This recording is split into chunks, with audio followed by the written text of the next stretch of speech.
Well, look what we have here. Does anybody notice something odd here? Let's read. From cluster analysis, we found that all the African Americans are admixed in their African components of ancestry, with the majority of contributions being from West and West Central Africa, and only modest variation in these African ancestry proportions among individuals. Furthermore, by principal components analysis, we found little evidence of genetic structure within the African component of ancestry in African Americans. Now, that should sound pretty odd to you all. If you think about it, if they're saying that the African ancestral components, or at least African Americans don't show any ancestry in their African components, then how can they conclude that they're from West Africa if they don't share any ancestral components with West Central Africans? Okay, let's move forward.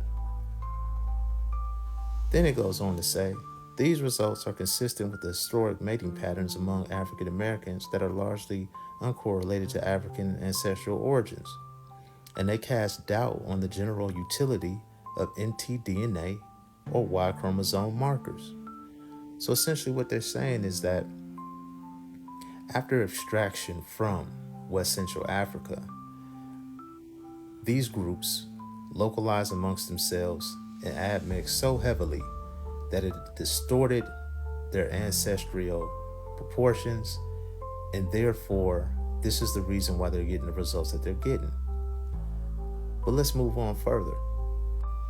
Here, they take the test further to bring further clarification to their findings.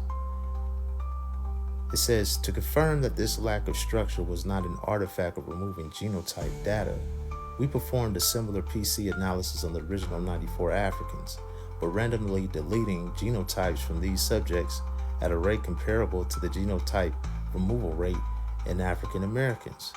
Results are shown in figure S3A and figure S3B in additional file 1. As can be seen, the two figures appear nearly identical, each demonstrating the structure that exists among these African populations. Thus, the deletion of genotypes did little to diminish the display of population structure, and so the lack of structure that we observe within the African Americans is unlikely due to missing genotype data. So essentially what they did here was any non-African genotype, which they deem European, which is another story for another day. But they deem here in this study that the majority of these non-African related genotypes within African Americans are European. So what they did was they removed these genotypes to observe whether or not it changed the outcome. And their conclusion was it didn't.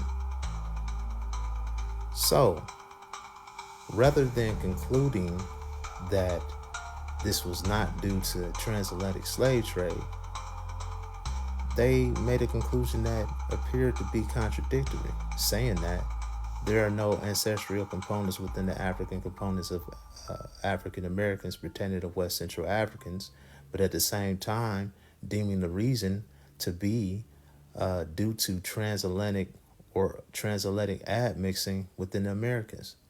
And this is when this next article comes into play, or this next genomic study comes into play.